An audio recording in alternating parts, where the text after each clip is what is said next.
We think of our homes as just buildings, walls, a roof, a place to sleep.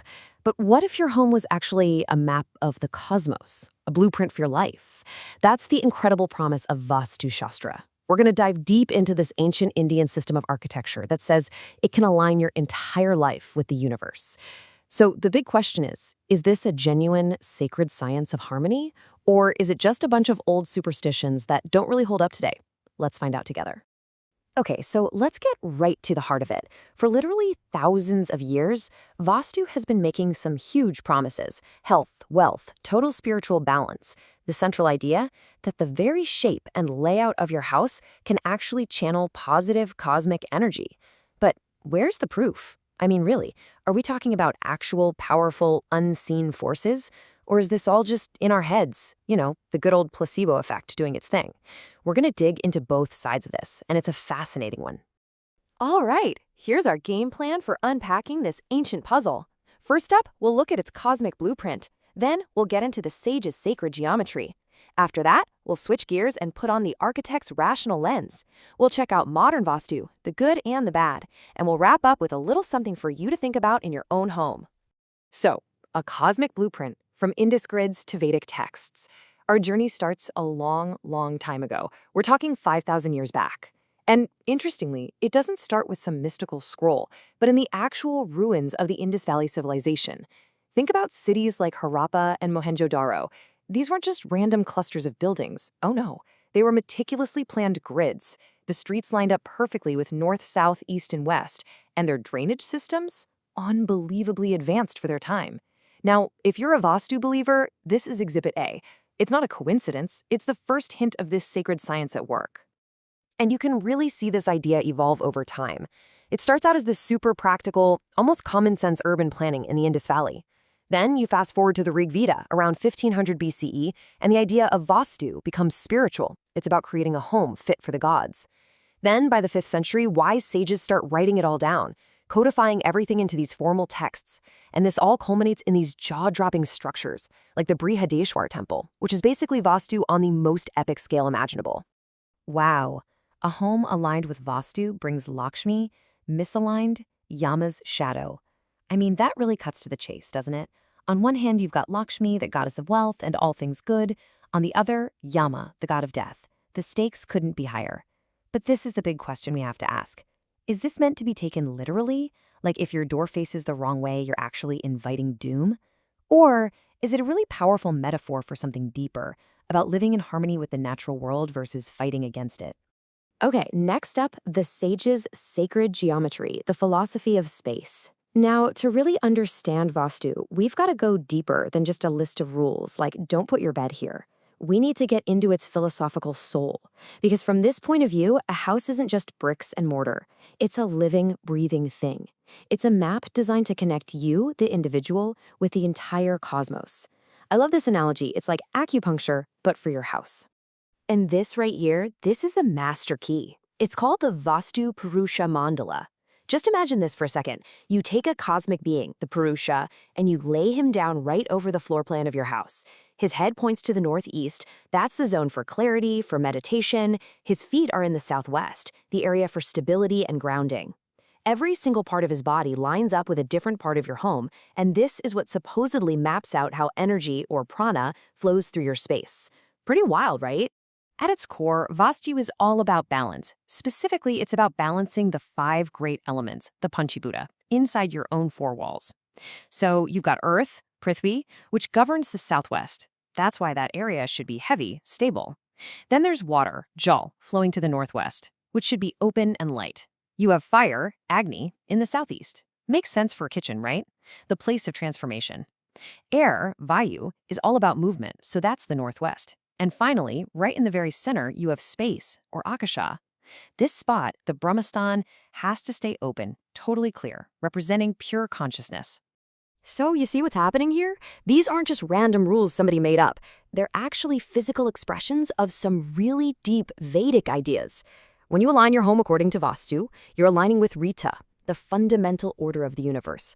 It's tied to the concept of Advaita, the idea that you are not separate from the universe. The space in your home is the space of your own self. And if you mess with that flow, well, the idea is you could be creating some bad karma. trapping yourself in a kind of karmic echo chamber. Heavy stuff. All right, so we've heard the sage's poetic wisdom, we've looked at the sacred geometry, but now it's time to flip the script entirely. We're taking off the sage's robes and we're putting on a lab coat. It's time for the architect's rational lens, a scientific cross-examination. We're going to ask a whole different set of questions. Can any of this actually be proven? Let's put these claims under a microscope and see what happens. Okay, let's get clinical and look at some of these rules one by one. Rule: no toilet in the Northeast. Scientific debunk: look, as long as you have proper ventilation, it doesn't matter which direction it's in. Indoor air quality studies prove that. Rule: avoid a south-facing door. Debunk: the sun doesn't rise in the same spot every day, so a fixed good direction is kind of meaningless. That's just basic astronomy. Rule: heavy walls in the southwest. Debunk: thermal simulations actually show this can be a bad idea in a lot of climates. It traps heat and kills cross-ventilation. And that central void, the Brahmastan, yeah, atriums are great for airflow, but they work just as well if they're not perfectly in the center. The data just doesn't support the magic of the location.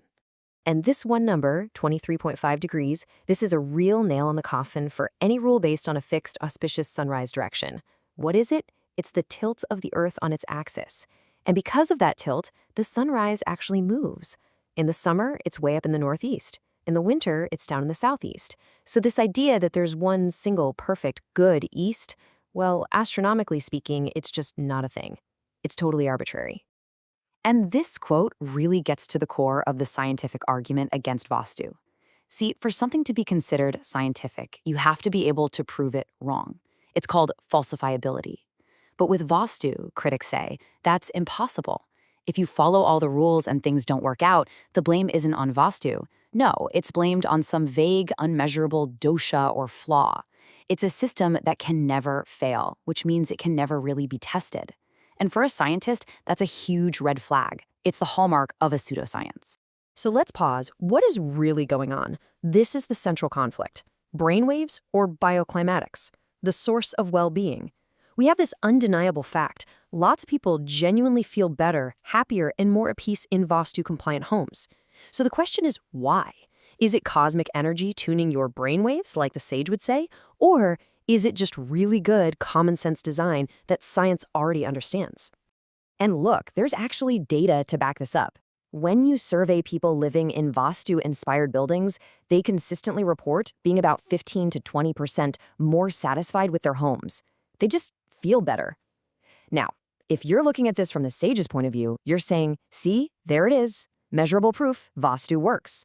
But then, the architect steps in with a two-word counterargument that is incredibly powerful: the placebo effect. Think about it. If you spent a ton of time, money, and emotional energy designing a home that you believe is perfectly aligned for harmony and success, well, you're going to be psychologically wired to feel more harmonious and successful in it. The good feeling might have nothing to do with cosmic energy and everything to do with the power of your own belief. And this is where the two explanations go head-to-head on everything. The Vastu explanation: east-facing rooms channel solar prana. The scientific explanation: well, yeah, morning sunlight is proven to boost serotonin and regulate your circadian rhythm. Vastu says an open northeast helps you meditate by spiking alpha waves. Science says good natural light and ventilation are just known to reduce stress. It's like for every single Vastu principle, there's a perfectly logical bioclimatic reason why it makes sense. So which one is it? Okay, let's bring this into the 21st century. Because Vastu is not some forgotten ancient text. It is having a huge moment right now, all over the world. We're looking at modern temples and exploitations, and it's a real double-edged sword. You've got amazing architects using these ancient ideas to create stunning, sustainable buildings. But you've also got, well, the darker side: cynical exploitation. You can see this arc pretty clearly. It starts with those ancient Indus Valley grids, gets codified in the classical Vedic era, and then it really takes a nosedive during colonial times. But after India gained independence, it came roaring back. It became this powerful symbol of cultural pride. And now, in the modern era, it's gone completely global, which is where things start to get complicated. And yeah, this is that darker side we were talking about, the tactics of pseudoscience. You see consultants throwing around impressive-sounding scientific jargon, words like quantum energy, to make it all sound legit. There's a lot of fear-mongering, warning you that if you don't fix this tiny dosha or flaw, your life will fall apart. And what's the solution? Of course, it's buying their costly remedies, pyramids, special mirrors, you name it. It's taking a beautiful philosophy and twisting it into a business model based on anxiety. So where does this all leave us? We've heard the beautiful philosophy from the sage, we've heard the hard data from the architect. It feels like you have to pick a side, right? But maybe there's a middle path, a final synthesis where we don't have to throw one out to accept the other. And maybe this is the key question. Is Vastu a form of proto-science, a really smart system for sustainable design that was just explained using the spiritual language of the era? Or is it maybe a cultural heuristic, a set of timeless guidelines that, whether cosmic energy is real or not, just happens to guide us toward building more mindful, comfortable, and intentional homes? In either case, the outcome is a better living space. Because in the end, maybe the real value of Vastu isn't something you can prove or disprove in a lab. Maybe it all comes down to your own experience. What Vastu undeniably does is make you think about your space, really think about light, about air, about how you move through it. So the real test isn't about what we say or what some ancient text says. The real test is in your home. It's your experiment. So now it's over to you. After hearing both sides, where do you land? Is Vastu Shastra a profound science or a powerful superstition? Let us know what you think down in the comments. We'd genuinely love to hear from you. If this awakened your inner architect and got you thinking about your own home in a new way, please take a moment to like this and share it with someone who might find it interesting. And of course, please subscribe to Sacred Vantage Bliss. We'd love to have you back for more Vedic mysteries unveiled.